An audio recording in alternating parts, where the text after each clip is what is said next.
Voilà, vous l'avez vu, mercredi soir, les sénateurs ont donc adopté l'article 4 du projet de loi renforçant les moyens de la lutte contre le terrorisme. Un article qui prévoit de faire basculer l'apologie et la provocation au terrorisme de la loi sur la presse de 1881 au code pénal, ce qui permet de poursuivre ces abus avec les moyens de la lutte contre le terrorisme. À noter, les sénateurs ont adopté ce texte dans la version de la commission qui se focalise sur l'apologie et la provocation au terrorisme sur Internet. Une focalisation sur la toile qui se justifie, selon les rapporteurs socialistes et UMP, par l'effet démultiplicateur du web. Tout de suite, on passe à un autre article qui a également été adopté par les sénateurs. C'était jeudi matin, l'article 5, qui crée le délit d'entreprise individuelle terroriste. Mes chers collègues, l'ordre du jour appelle la suite de la discussion du projet de loi adopté par l'Assemblée nationale après engagement de la procédure accélérée, renforçant les dispositions relatives à la lutte contre le terrorisme. Dans la discussion des articles, nous sommes parvenus à l'article 5. Donc, je suis saisie d'un amendement. L'amendement numéro 62 de Madame la Présidente Assassi et ses collègues. Qui défend l'amendement? Madame Cukierman, vous avez la parole. Madame la Présidente, Monsieur le Ministre, mes chers collègues, nous demandons à travers cet amendement la suppression de l'article 5 puisque dans ce projet de loi, il semblerait que la réaction au terrorisme n'est qu'affaire d'incrimination.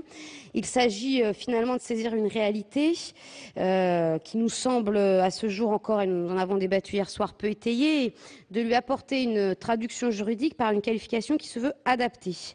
Cet article 5 introduit l'incrimination d'entreprise terroriste individuelle alors que notre arsenal répressif, au travers de l'association de malfaiteurs dans le contexte du terrorisme, répondait à nos yeux par extension à cette situation.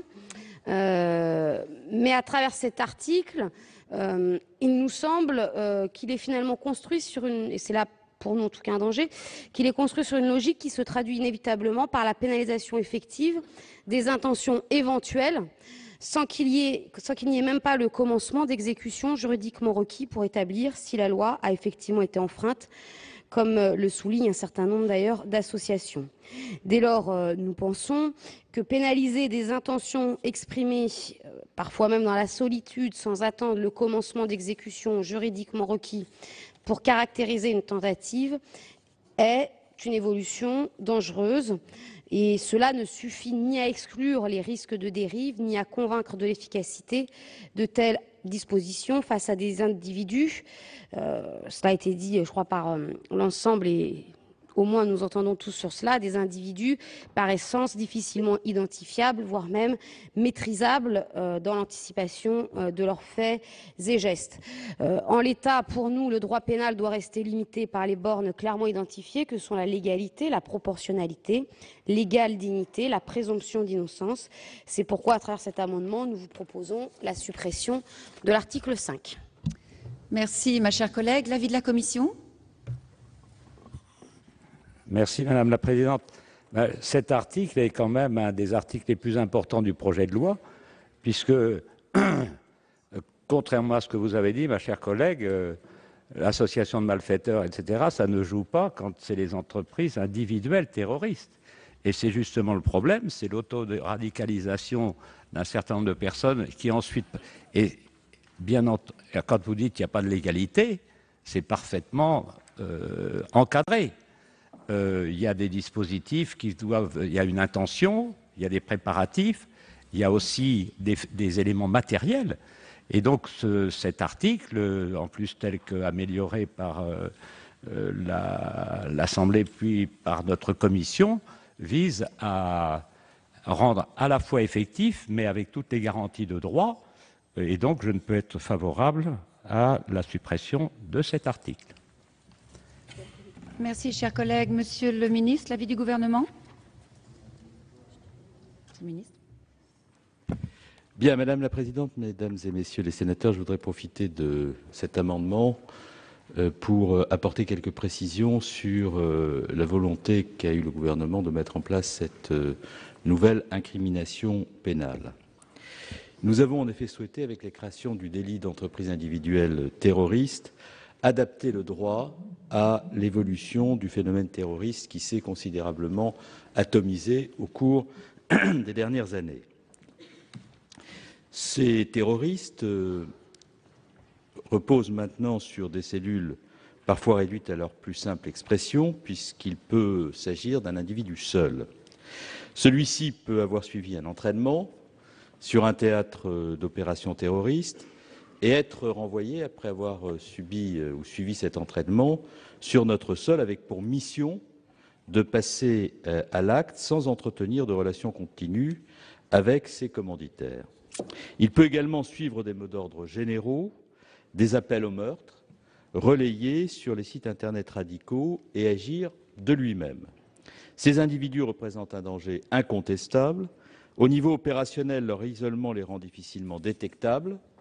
Au niveau juridique, le projet criminel ne peut résulter d'un échange matérialisant une association. Il existe par conséquent des cas qui n'entrent pas dans la catégorie de l'association de malfaiteurs en lien avec une entreprise terroriste. Il nous faut donc, et les juges antiterroristes ont eux-mêmes souligné cette nécessité, définir l'entreprise individuelle terroriste de manière suffisamment précise pour éviter de pénaliser un comportement quelconque et en même temps suffisamment souple pour lui permettre d'embrasser un champ suffisamment large. Il est reproché au délit d'entreprise individuelle terroriste, et c'est un peu l'esprit de votre amendement, de laisser au juge la possibilité de condamner une simple intention, de confier au magistrat une mission de neutralisation préventive, pour reprendre l'expression imagée du syndicat de la magistrature. En premier lieu, le délit d'association de malfaiteurs en droit commun existe depuis longtemps, depuis 1810 très exactement. Le législateur a donc compris depuis longtemps l'intérêt qu'il y avait à intervenir en amont pour ne pas laisser se perpétrer les faits les plus graves. En matière de terrorisme, l'association de malfaiteurs terroristes est la pierre angulaire du dispositif. Ce délit est utilisé quotidiennement par les magistrats et enquêteurs spécialisés. C'est cette incrimination qui permet les condamnations des terroristes avant le passage à l'acte et qui permet en effet, nous l'assumons, une neutralisation préventive de leur projet criminel.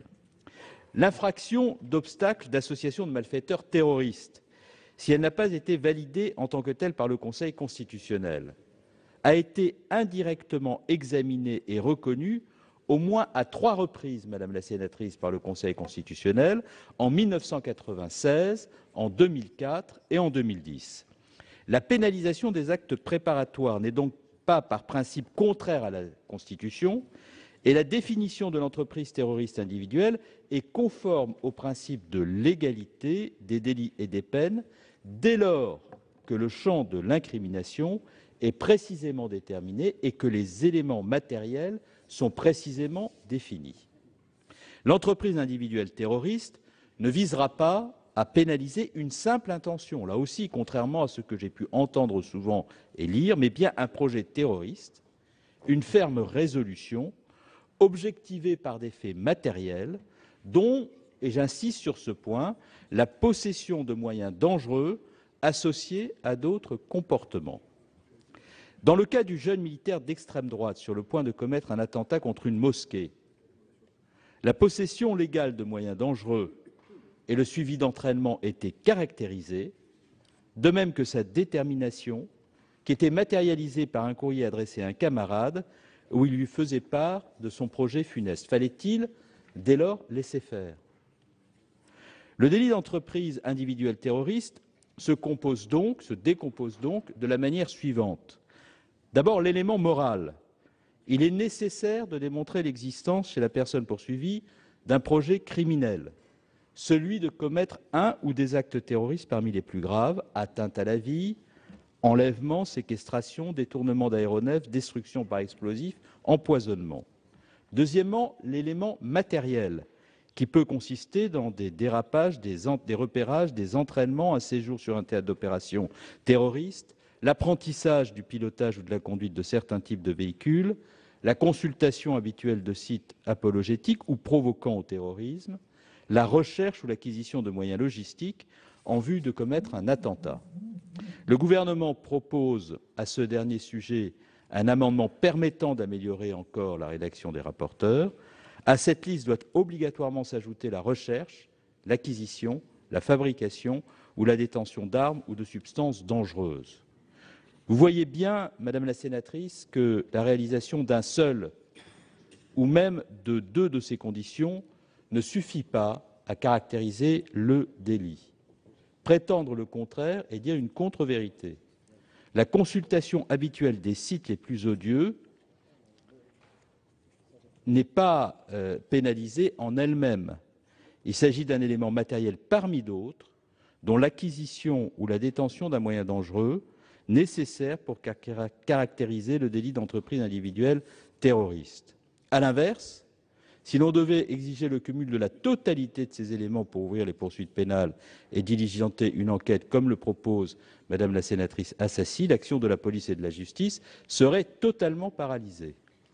C'est bien la méthode du faisceau qui est retenue, qui permettra au juge de se forger une conviction, le juge judiciaire, dont on nous a expliqué hier qu'il était le garant de toutes les libertés, au vu des éléments de preuve qui lui seront soumis et de motiver sa décision. Car la mise en œuvre de l'action publique, l'instruction et le jugement de cette infraction seront l'œuvre de magistrats de l'ordre judiciaire, du siège et du parquet, dans le cadre de la procédure pénale, avec les garanties du procès équitable. Nous avons donc pris soin, mesdames et messieurs les sénateurs, d'aboutir à une rédaction précise pour respecter le principe de l'égalité des délits et des peines, est suffisamment large pour garantir l'adaptation du texte aux nouvelles formes de terrorisme. C'est la raison pour laquelle, après ces explications très détaillées que j'ai fournies et qui m'apparaissent très honnêtement en droit assez imparables, je serai très sensible, Madame la sénatrice, à ce que vous retiriez votre amendement. Merci, Monsieur le Ministre. Je vais mettre donc aux voix l'amendement 62 de suppression de l'article qui a reçu 2 avis défavorables de la Commission et du Gouvernement. Y a-t-il des explications de vote, Monsieur le Mercier? Je vous remercie, Madame la Présidente.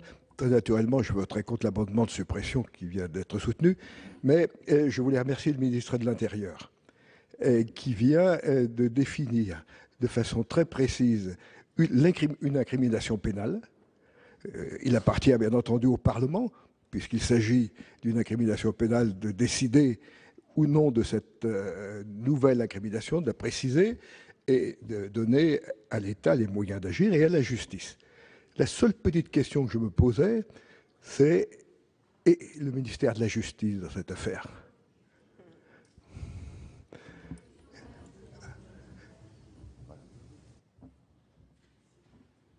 Explication de vote, je n'en vois pas. Je mets donc aux voix l'amendement de suppression numéro... Monsieur le Ministre. Je ne sais pas ce qu'il y a derrière la question du sénateur Mercier, qui connaît bien le ministère de la Justice pour l'avoir dirigé, mais que les choses soient bien claires. Ce texte est porté par le ministère de l'Intérieur. Il contient des dispositions qui ont été validées en réunion interministérielle et ont fait l'objet de discussions extrêmement approfondies entre la garde des Sceaux et moi-même. Et bien entendu, toutes les dispositions de ce texte qui ont vocation à être appliquées par l'administration de la justice qui dépend de Madame le garde des Sceaux seront appliquées conformément à l'esprit de la loi. Et il y a entre la chancellerie et le ministère de l'Intérieur non seulement un accord complet, mais une osmose parfaite. Il n'y a plus d'explication de vote. Je mets aux voix qui est pour 2, j'en vois 2, qui est contre. L'amendement n'est pas adopté. Je ne vois pas d'abstention. Il n'est pas adopté. Je suis saisie de 2 amendements faisant l'objet d'une discussion commune. L'amendement numéro 46 de Madame Benbassa. Vous avez la parole, chers collègues. Merci Madame la Présidente. Dans sa rédaction actuelle, l'article 5 prévoit que constitue un acte de terrorisme le fait de préparer la commission d'un acte de terrorisme, notamment lorsque cette préparation est caractérisée par le fait de détenir de rechercher, de se procurer ou de fabriquer des objets ou des substances de nature à créer un danger pour autrui. L'objet de cet amendement est d'une part de supprimer l'action de rechercher des comportements dont l'incrimination est prévue par l'article 5. En effet, et comme le souligne la CNCDH, ce terme, je cite, évoque une conduite fort imprécise car située trop en amont du commencement d'exécution de l'infraction. Fin de la citation. Au contraire, l'action de détenir, de se procurer ou de fabriquer implique une vraie matérialité dont le lien avec le projet terroriste peut être établi. Il s'agit d'autre part de préciser que les objets ou substances doivent être de nature à présenter un danger grave pour autrui. La notion de danger simple est en effet trop vague et peut s'appliquer à un nombre trop important d'objets et de substances. Merci. L'amendement 63 qui est défendu par Madame Cukierman.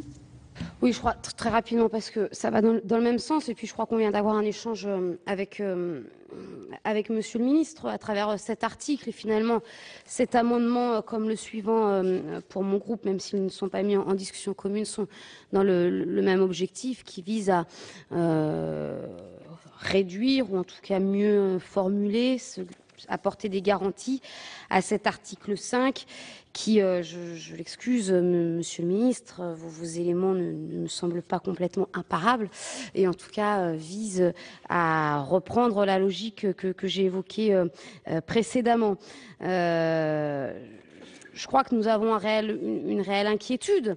Donc forcément, ça a été le débat de la discussion générale. Nous ne sommes pas forcément, je crois que si tout le monde partage le même constat de la dangerosité d'un certain nombre d'actes aujourd'hui de par le monde et du danger, y compris pour le devenir de nos jeunes, pour un certain nombre de personnes qui sont les plus jeunes. Nous n'y apportons pas les mêmes réponses et partant de là, je crois que même si chacun essaye ici de préserver un équilibre, n'ayant pas les mêmes objectifs et réponses, même si je crois que personne ne les cautionne, nous ne nous retrouvons pas, en tout cas dans vos arguments, Monsieur le Ministre, et à travers cet article 5, je le redis, cette volonté de nouvelle incrimination ne nous semble pas répondre ni aux entreprises individuelles qui se développent aujourd'hui et dont tout le monde s'entend à dire, mais je l'ai déjà évoqué tout à l'heure, qu'elles sont de toute façon dans des formes de fonctionnement, de réaction complètement nouvelles et peut-être même difficilement anticipables, même avec les différents critères que vous évoquez, et que dès lors, cet article 5 nous interroge sur le fait que par une interprétation qui pourrait l'étendre à d'autres faits pourraient réduire, entre guillemets, une partie des libertés. Je vais demander l'avis de la Commission.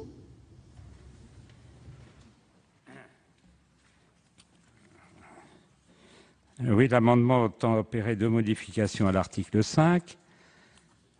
Vous voulez supprimer la mention du fait de rechercher des substances dangereuses et vous prévoyez que le danger causé par ces substances doit être grave. Concernant le premier point, l'acte de rechercher est bien un fait concret et matériel qui sera apprécié par les juges.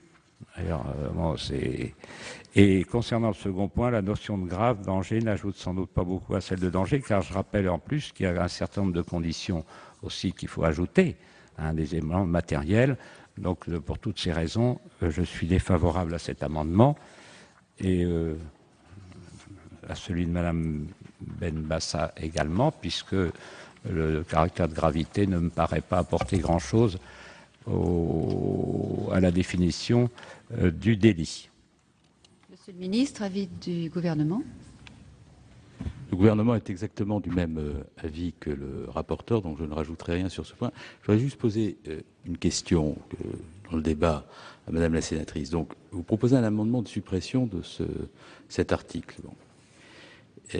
Ma question est simple. Quel est le dispositif que vous préconisez en droit pour faire face au comportement de ceux qui, s'étant auto-radicalisés, se proposent de commettre un crime ou un attentat sur le territoire national, en sachant que la catégorie d'association de malfaiteurs en lien avec une entreprise terroriste, dixit les juges antiterroristes, ne permet pas de traiter la situation de ces personnes. Quel est concrètement le dispositif que vous proposez en substitution de celui proposé par le gouvernement? Je vais mettre aux voix l'amendement 46 de Madame Benbassa qui a reçu 2 avis. Permettrait de détourner quelque peu l'explication de vote, mais pour justifier le vote du fait que j'ai voté l'amendement de Madame Benbassa et donc ne pas partager l'avis du gouvernement. Je pense être dans les cadres là. Non, mais je crois simplement, il y a eu un débat hier, Monsieur le Ministre.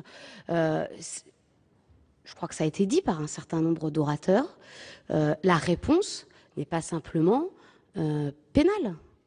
Mais c'est là toute la question en quelque sorte qui fait que nous ne sommes pas dans la même appréciation. Donc je crois on peut reprendre le débat. Moi je reste par contre intimement convaincue. Peut-être que l'avenir nous donnera tort et tant mieux ou pas, j'ai envie de dire. Mais je pense, et cela aussi ça a été dit, nous sommes face à des comportements qui, à mon avis, adapteront et dépasseront, après même, j'ai pas envie de dire avant même, mais des promulgations faites de cette loi, un certain nombre de faits et le contourneront. Parce qu'on le sait, si la question, si répondre à la barbarie et au terrorisme tel qu'il s'exprime aujourd'hui dans une partie du monde pouvait être simplement réglé par ce texte-là, permettez-moi, Monsieur le Ministre, sans en rabattre sur le travail qui a été fait, de dire que je pense que ce serait un peu trop simple et certainement trop facile. Donc je crois qu'on en est à ce carrefour-là. Je pense personnellement que ce texte ne résoudra pas tout. Et en disant cela, je ne vous dis pas que vous n'avez pas fait les bonnes réponses et que vous allez laisser courir encore ce qui se passe et que vous cautionnez ce qui se passe dans certaines parties du monde. Je crois que personne, en tout cas sur les bancs de mon groupe, n'a dit ça de ce texte. Nous pensons aujourd'hui que ce n'est pas la bonne réponse. Alors après...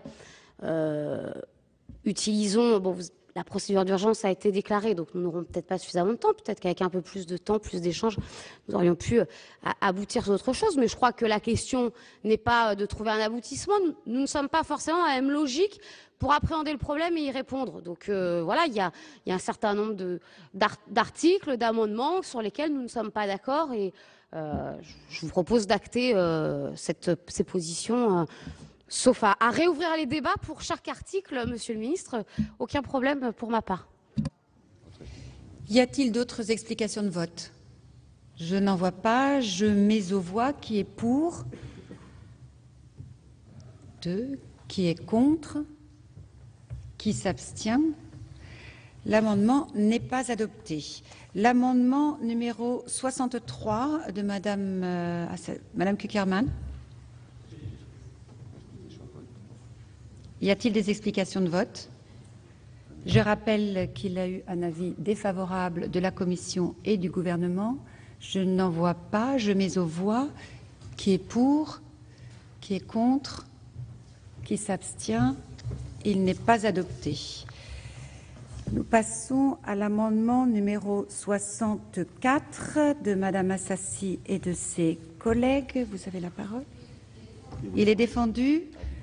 Avis de la Commission.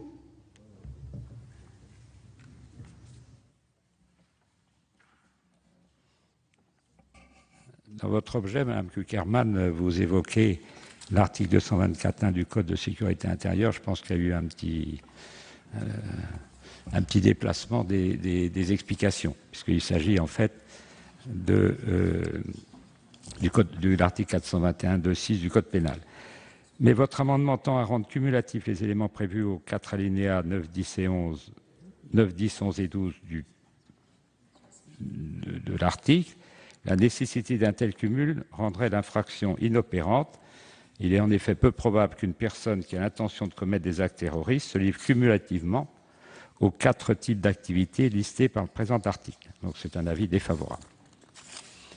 Avis du gouvernement? Même avis. Je vais mettre aux voix. Y a-t-il des explications de vote? Je n'en vois pas. Qui est pour? Qui est contre? Qui s'abstient? L'amendement n'est pas adopté. Je suis saisie d'un amendement numéro 75 présenté par le gouvernement. Vous avez la parole, monsieur le ministre.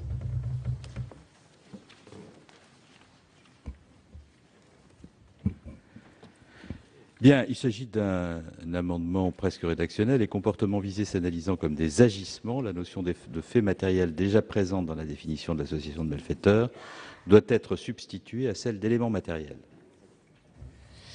Merci, monsieur le ministre. Avis de la commission? Favorable. C'est un amendement rédactionnel qui n'appelle a priori pas d'explication de vote. Je mets aux voix s'il n'y a pas d'opposition. Il n'y a pas d'opposition. Il est adopté. Je vous remercie. Amendement numéro 11 de Madame Goulet. Oui, Madame le Président, Monsieur le Ministre, mes chers collègues, il s'agit simplement d'un amendement de précision qui vise donc à préciser que cet article ne s'applique pas, sauf lorsqu'il s'agit d'entraînement ou de la formation qui résulte de l'exercice normal d'une profession. Je voudrais juste profiter de la présentation de cet amendement pour dire que en matière de terrorisme et pour y travailler un peu depuis plusieurs mois, on va être dans la guerre de l'obus et du blindage, c'est-à-dire qu'au fur et à mesure qu'on aura des législations, les gens qui voudront à la fois la détourner et à la fois s'attaquer à notre République et au principe de la démocratie trouveront d'autres principes. Donc cet article 5 peut poser des problèmes et on en a parlé longuement lors de la discussion générale et je comprends tout à fait les hésitations que les uns et les autres pouvons avoir sur la pénalisation des intentions, mais en l'espèce, il s'avère que les intentions sont très très souvent, voire la majeure partie des cas, suivies des faits. Et donc, je pense qu'il faut ce dispositif. Quant aux autres mesures qui ne sont pas dans la loi, le ministre nous a expliqué hier longuement qu'il y avait des tas de mesures réglementaires qui avaient été prises pour éviter le pire en la matière. Donc, je crois que cet article est nécessaire et que le débat le montrera. Donc, cet amendement est assez simple, c'est un amendement de précision. Avis de la commission? Monsieur le Président. Madame la Présidente, l'incrimination de l'article 5 résulte d'un cumul qui permet le respect du principe de légalité et de nécessité des peines. En particulier, l'entraînement ou la formation évoquée par le présent amendement devront se combiner, outre le projet terroriste, avec le fait de rechercher ou de détenir des substances dangereuses. Dès lors, une telle précision n'apparaît pas nécessaire. Il n'y a pas un élément, il y a plusieurs éléments forcément. Donc si on met dans chaque texte, ah oui mais sauf exception parce que la formation, etc. Non, ce n'est pas nécessaire, franchement. Aucun procureur ou aucun juge n'ira poursuivre quelqu'un parce qu'il y a une formation, mais s'il n'y a pas du tout d'autres éléments, il n'y aura pas de poursuite. Donc je vous demande de retirer votre amendement, autrement ça sera un avis défavorable. Merci, Monsieur le Ministre. Je vais mettre aux voix. Non, je vais le retirer, Madame le Président. Y a-t-il des explications de vote? Pardon, Madame Goulet? Je disais, je vais le retirer. Les explications du rapporteur et du ministre sont suffisantes. Merci. L'amendement est retiré. Je vais passer à l'amendement numéro 76 du gouvernement, Monsieur le Ministre. Bien, Mesdames et Messieurs les sénateurs, la Commission des lois a enrichi la rédaction de l'incrimination d'entreprises terroristes individuelles par un nouveau fait matériel ainsi rédigé, effectuer des préparatifs logistiques permettant de mettre en œuvre les moyens de destruction mentionnés au A. Cette rédaction répond à la nécessité de viser dans les actes matériels l'ensemble des comportements ou des situations qui permettent de mener à bien le projet terroriste. Cependant, en visant expressément les moyens matériels distincts de ceux visés au A, cette rédaction a pour effet de supprimer l'exigence du cumul de deux éléments matériels distincts dès lors que le fait d'effectuer des préparatifs logistiques est déjà compris dans le fait de détenir, de rechercher, de se procurer ou de fabriquer des objets ou substances de nature à créer un danger pour autrui. Aussi, cet amendement, tout en conservant la démarche de la commission des lois, on améliore la rédaction en distinguant clairement ce qui relève de l'élément matériel indispensable, qui est visé au A, de ce qui relève de l'élément matériel alternatif, visé à l'alinéa 11. Ce nouvel élément matériel pourra consister par exemple en l'achat ou la location de matériel, de box ou encore de véhicules. Oui, il fait voilà. Avis de la commission.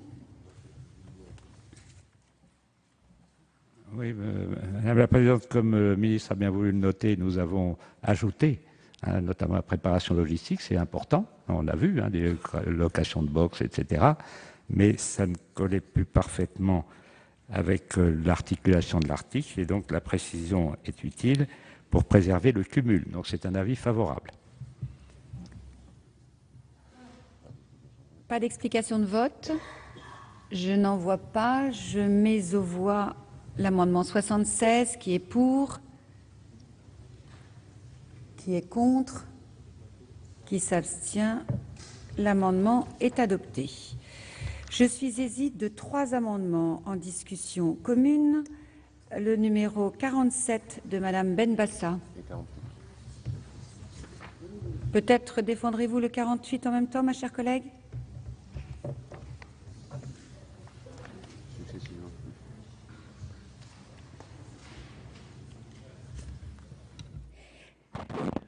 Pour le 47, donc l'alinéa 12 de l'article 5 permet de considérer comme relevant de l'entreprise terroriste individuelle la consultation de sites provoquant ou faisant l'apologie d'actes de terrorisme.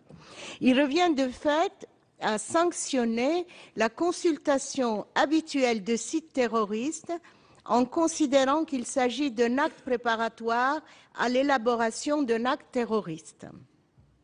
Il élargit également cette entreprise terroriste individuelle à la détention de documents provoquant au terrorisme ou en faisant l'apologie, pour inclure notamment les livres.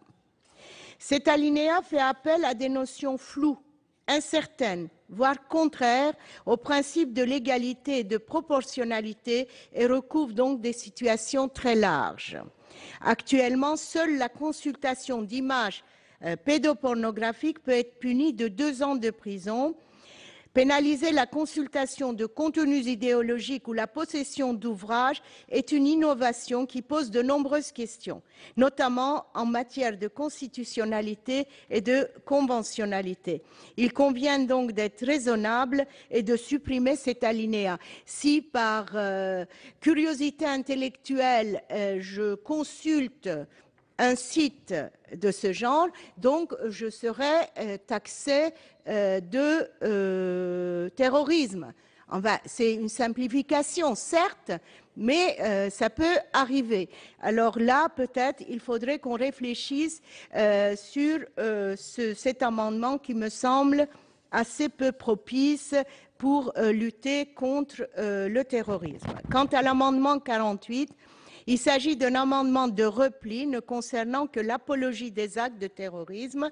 L'article 4 de la présente loi distingue clairement les délits d'apologie et de provocation au terrorisme. La consultation de contenu faisant l'apologie du terrorisme, si elle est bien sûr condamnable, ne peut être assimilable au terrorisme au même degré que la consultation de sites provoquant au terrorisme.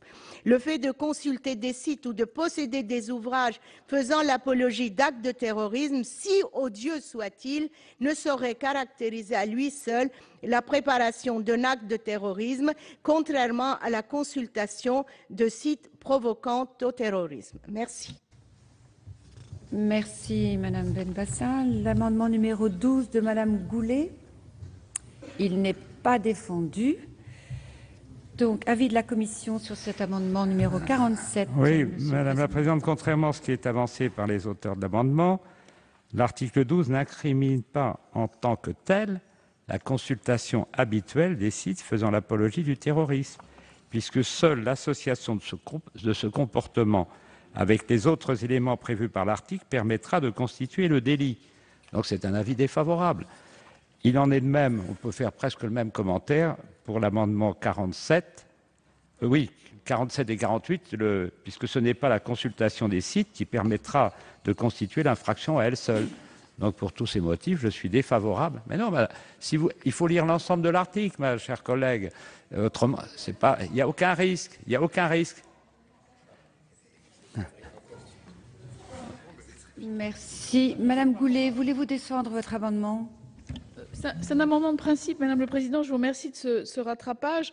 Mais en fait, il s'agit de la consultation et de la détention qui résulte de l'exercice normal de la profession. Mais comme Monsieur le rapporteur et Monsieur le ministre me l'ont expliqué à l'alinéa précédent et que je comprends relativement vite sans qu'il soit besoin de m'expliquer plusieurs fois, j'ai l'impression que ceci est déjà sous-entendu et donc je vais le retirer. Merci, Madame le Président.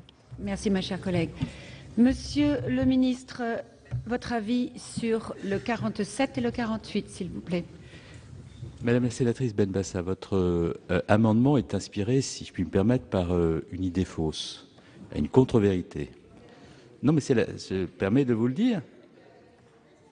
Non, c'est pas moi qui ai toujours raison, je dis simplement quel est l'état du droit et quel est le contenu de cet article. Vous dites que la consultation de sites appelant au terrorisme ou provoquant au terrorisme suffit à constituer l'incrimination pénale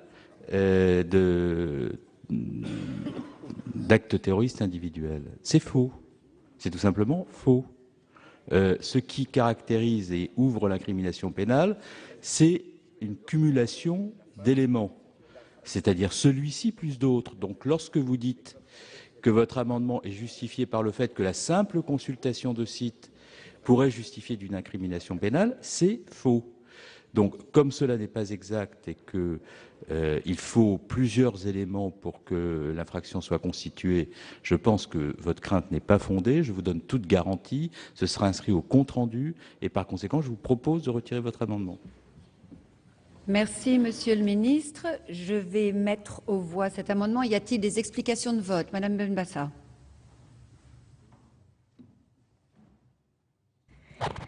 Monsieur le ministre, j'ai tout à fait confiance en vous. Je vous sais humaniste et déterminé à lutter contre le terrorisme. Mais il ne faut pas avoir la mémoire courte. Ce ne sera pas toujours, ça peut être un autre régime. Et je peux avoir on peut appliquer la même loi. Par exemple, je peux m'acheter des livres gauchistes, ensuite consulter des sites révolutionnaires. Alors, est-ce que cette loi s'appliquera à moi? On a l'impression qu'on regarde toujours l'événement qui se passe aujourd'hui et pas se dire que demain, cette loi pourrait être appliquée à d'autres gens. Il ne faut pas qu'on ait la mémoire courte quand même. On a fait de l'histoire, on sait ce qui se passe lorsque la liberté d'expression est limitée. C'est vrai, je vous fais rire, mais moi, je ne ris pas, vous voyez. Merci, Monsieur le ministre. Monsieur le Président de la Commission, vous avez demandé la parole. Merci, Madame la Présidente. Ma chère collègue, nous avons un texte qui est en fait assez clair. Il ne vise pas à interdire à un chercheur de chercher. Il faut le cumul de deux faits. Premièrement, et c'est écrit au petit a, le fait de détenir, de rechercher, de se procurer ou de fabriquer des objets ou des substances de nature à créer un danger pour autrui. Vous avez parfaitement lu ce petit a, puisque vous avez présenté des amendements soit pour le supprimer, soit pour le modifier.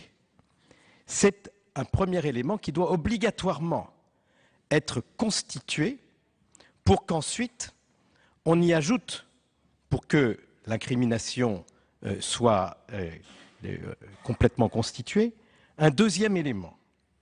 L'un des autres éléments matériels suivants, dit le petit b, et parmi ces autres éléments matériels, il y a celui qui consiste à consulter habituellement un ou plusieurs services de communication publique en ligne ou de détenir des documents provoquant directement à la commission d'actes de terrorisme. Donc, ma chère collègue, le danger que vous voulez éviter en présentant un amendement de suppression de ce paragraphe qui relève du petit b, il est évité par la rédaction même de cet article qui suppose le cumul de deux choses. Autrement dit, le chercheur, lui, il n'a rien à craindre de ces dispositions. Et si vous voulez le protéger, eh bien, le texte le protège déjà. Voilà ce que je voulais vous préciser en vous demandant, ma chère collègue, de retirer votre amendement parce qu'en réalité, il est pourvu par le texte lui-même.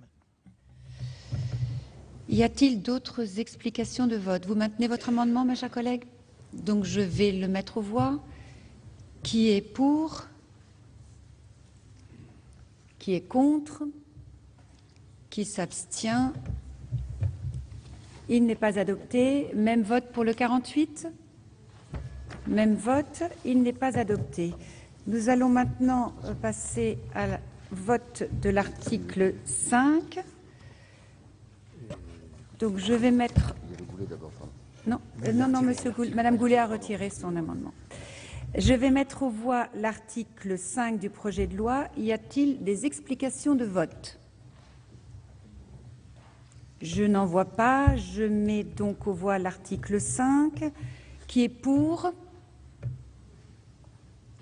Qui est contre? L'article 5 et abstention? Pardon, 2 abstentions. L'article 5 est adopté. Voilà pour l'adoption de ces 2 articles phares du projet de loi renforçant les moyens de la lutte contre le terrorisme, texte défendu, présenté par le ministre de l'Intérieur Bernard Cazeneuve mercredi et hier jeudi au Sénat. Un texte qui a été très largement adopté par les sénateurs hier en fin d'après-midi avec 317 voix pour et seulement 28 voix contre. On le voit, une véritable unanimité droite-gauche, socialiste, centriste et UMP pour ce texte qui s'inscrit dans une situation d'urgence, celle de la lutte contre le djihad et celle de la montée en puissance de l'État islamique. Vous pouvez toujours voir et revoir toutes les séances sur notre site publicsénat.fr. Très bonne journée sur les chaînes parlementaires.